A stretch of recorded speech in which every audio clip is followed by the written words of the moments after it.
en dira probablement quelques mots dans le journal de demain.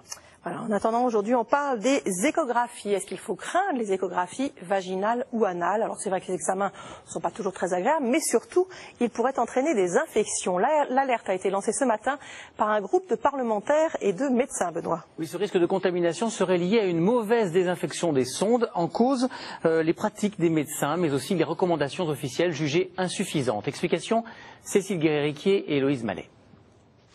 Les maladies nosocomiales ne sont pas seulement un risque que l'on court au bloc opératoire. Des études récentes montrent que la possibilité de contamination est loin d'être nulle lorsque l'on passe une échographie dite endocavitaire, c'est-à-dire avec l'introduction d'une sonde dans le vagin, dans le rectum ou bien dans la trachée. 30 000 personnes pourraient être contaminées chaque année en France à la suite d'une échographie.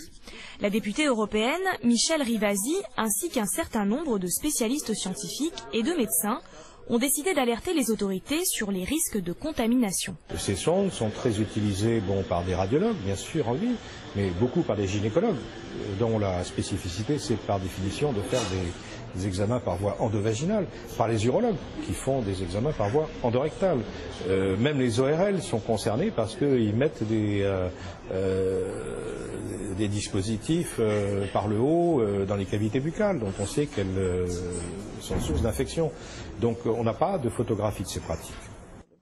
Si aucune étude globale n'a été lancée par les autorités sanitaires, de nombreux établissements ont décidé de mener leur propre enquête. C'est le cas du CHU de Lyon. Des prélèvements ont été réalisés sur des sondes vaginales après examen, alors qu'elles étaient recouvertes d'une gaine et désinfectées avec des lingettes. Les résultats sont plus qu'inquiétants.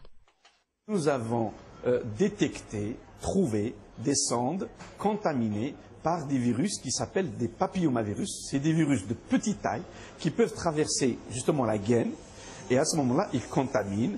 Donc c'est des virus nus, petits, qui constituent ce risque et résistants. Donc pour les éliminer, on ne peut pas les éliminer et nettoyer la sonde qu'avec une simple lingette, avec un produit antiseptique, chimique ou autre. L'échographie endocavitaire n'est pas rare dans le parcours d'un patient. On estime que 4 millions d'examens de ce type sont pratiqués chaque année. De nouvelles techniques de désinfection, coûteuses mais efficaces, devraient être de plus en plus utilisées. Faux départ pour le procès du Mediator. Après quelques jours d'audition, le tribunal correctionnel de Nanterre a décidé de